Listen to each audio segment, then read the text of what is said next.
আগামী নির্বাচন কি সত্যি সাজানো পাতানো হতে যাচ্ছে? যে নির্বাচনের মধ্য দিয়ে জামাত, বিএনপি সবাইকে ক্ষমতা নেওয়া হবে। ইউনূস একটা ঐক্যবদ্ধ বাংলাদেশ গড়ার জন্য একটা সাজানো নির্বাচন বা পাতানো নির্বাচন করে দিচ্ছেন কিনা, এই প্রশ্ন সামনে এসেছে। ইউনূস সরকারের গতিবিধি নানান কিছু স্পষ্ট করছে। এটা একদম অমূলক নয়।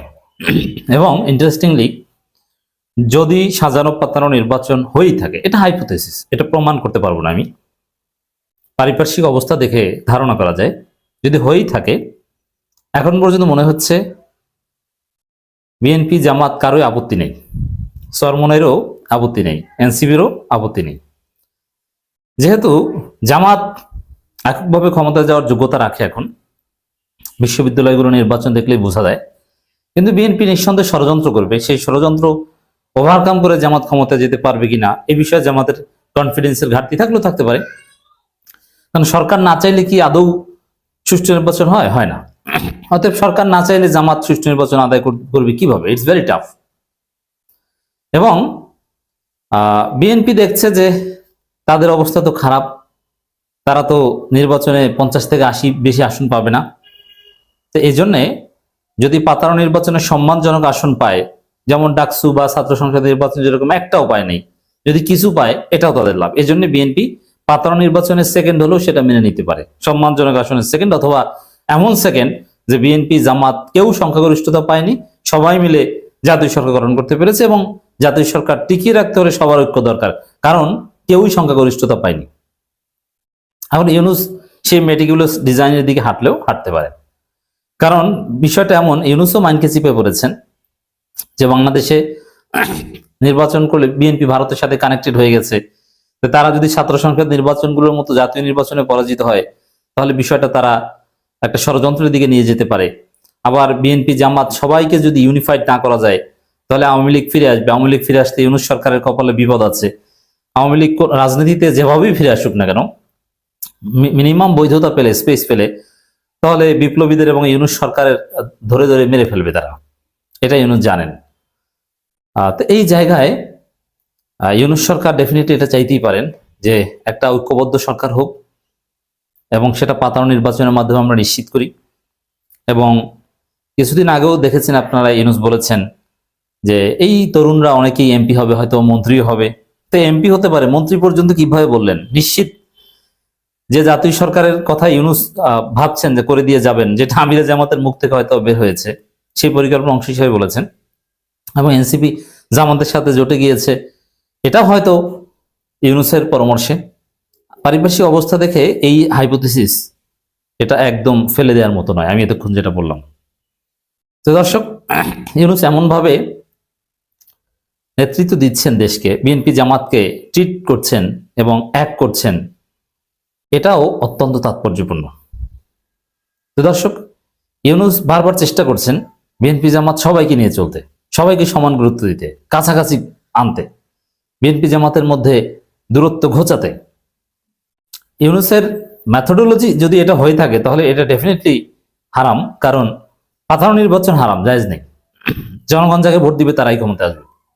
এখন নির্বাচনের ফলাফলের পর কারা কাদেরকে নিয়ে সরকার গঠন করবে, কাদেরকে বিরোধী দল বানাবে বা সরকারে নিবে, এটা নিয়ম অনুযায়ী হতে পারে। কিন্তু নির্বাচনের ফলাফলটা যদি আপনি 1%ও ইঞ্জিনিয়ারিং করার চেষ্টা করেন, এটা ডেফিনেটলি বড় ধরনের অন্যায়। কিন্তু ইউনূসের উদ্দেশ্য ভালো। কেন ভালো? একক কোনো সরকার আগামীর বাংলাদেশ পরিচালনা করতে পারবে না, এটা স্পষ্ট কথা। যেমন জামাত যদি 200 আসনও পায়, তার এককভাবে দেশ পরিচালনা করতে গেলেও বারবার ষড়যন্ত্রের শিকার হবে এবং হোঁচট খেতে পারে। কিন্তু পারবে কিভাবে? বিএনপি জামাত সবাই মিলে যদি জাতীয় সরকার গঠন করে পারবে। আর বিএনপির পক্ষে তো সম্ভবই না, কারণ বিএনপি তো ভোটেই জিততে পারবে না। তাদের পক্ষে আবার দেশ চালানো কিভাবে সম্ভব? মানুষ তাদের উপর ক্ষুব্ধ, তাদেরকে পিটিয়ে বঙ্গোপসাগরে পাঠিয়ে দেবে। কারণ বিএনপি মানে চান্দাবাজ, চান্দাবাজদের মানুষ গ্রহণ করবে না। এবং বিএনপির শক্তি নেই, বাস্তবে বিএনপির প্রশাসনিক শক্তি ছাড়া জনগণের শক্তি নেই। বিএনপিকে পেটাতে 10 মিনিটও লাগে না। বিএনপির আছে কিছু প্যাট মোটা, তারুণ্যের শক্তি নেই, তরুণ প্রজন্ম নাই। তরুণ প্রজন্ম যার সাথে, শক্তি তার। তরুণ প্রজন্ম এখন জামাত। এই জায়গায় বিএনপি দেশ চালাবে কিভাবে? জামাত বিরোধী দল বিএনপিকে কয়েকদিনের মধ্যে সোজা করে দিতে পারে, ক্ষমতা থেকে নামিয়ে দিতে পারে। তো এই জন্য আসলে ইউনূস যদি মেকানিজম করে দিয়ে না যান, তাহলে সামনের বাংলাদেশে বিপদ আছে। এই জন্য একটা স্থিতিশীলতার জন্য ইউনূস এই চেষ্টা করছেন। এবং এখানে কিছু বিতর্ক আছে যে ঠিক আছে, 15 নির্বাচন করে আমাদেরকে জিতিয়ে দেন বা সবাইকে নেন সংসদে, কিন্তু বড় পদটা কাকে দেওয়া হবে কি, এগুলো নিয়ে ইখতিলাফ এখনো চলছে। এই জন্য বারবার ইউনূস অথবা এই জায়গায় এই বড় পদের জায়গাটা পাওয়ার জন্য ফেয়ার করতে পারেন, বাকিটা আনফেয়ার করে সবার পার্টিসিপেশন নিশ্চিত করতে পারেন। এটাও হতে পারে যে বড় বড় পদ নিয়ে বিতর্ক, ওইটা তোমরা ফেয়ারলি জিতে আসো, আর বাকি সবাই মিলে একটা পর্যায়ে যাওয়ার জন্য যা দরকার ওইটা আমি করে দিচ্ছি। It could be. তো এই জায়গায় এটা মেটিকুলাস ডিজাইনের মাধ্যমে হতে পারে। বারবার চেষ্টা করছেন বিএনপি জামাতকে এক করে আওয়ামী লীগের বিরুদ্ধে একটা ঐক্যের পাটাতন গড়ে তুলে দেওয়ার জন্য, এটা ইউনূস জোরালোভাবে চেষ্টা করছেন। আমি মনে করি সেই চেষ্টার অংশ হিসাবেই জুলাই গণঅভ্যুত্থান স্মৃতি জাদুঘর পরিদর্শন করেছেন প্রধান উপদেষ্টা, জামাতকে সাথে নিয়ে, বিএনপিকে সাথে নিয়ে, এনসিপিকে সাথে নিয়ে। এখানে মূল খেলোয়াড় Jamaat, BNP, NCP, not Charmonai and others. এবং এই চরমোনাই, এটা চরমোনাইকে ইউনূস যদি, আমি যেটা করছি এটা কিন্তু হাইপোথিসিস, আমি বলছি না যে আমার কাছে প্রমাণ আছে, এবং পারিপার্শ্বিক অবস্থা কিছুটা হলেও আমার এই হাইপোথিসিসের পক্ষে ইঙ্গিত দেয়। আমি হাইপোথিসিস এক্সপেরিমেন্ট করতে যাব না, টেস্ট করতে যাব না, বাট এই সংশয় আছে। চরমোনাই যাই বলুক, ইউনূসের এই মেটিকুলাস ডিজাইনে চরমোনাইকে জামাতের পক্ষে ঠেলে দেওয়া হয়েছে, যার ফলে চরমোনাইকে একটা দুইটা আসন দেওয়ার যে প্ল্যান, সেখানে জামাতের ভাগ থেকে নিয়ে দেওয়া হচ্ছে। যেমন চরমোনাইকে বরিশাল 5-এ ছাড় দিচ্ছে জামাত, কেন দিচ্ছে এটা নিয়ে আলাদা আলোচনা শুনবে। এটার সাথে এই রহস্য মিল আছে মেটিকুলাস ডিজাইনের।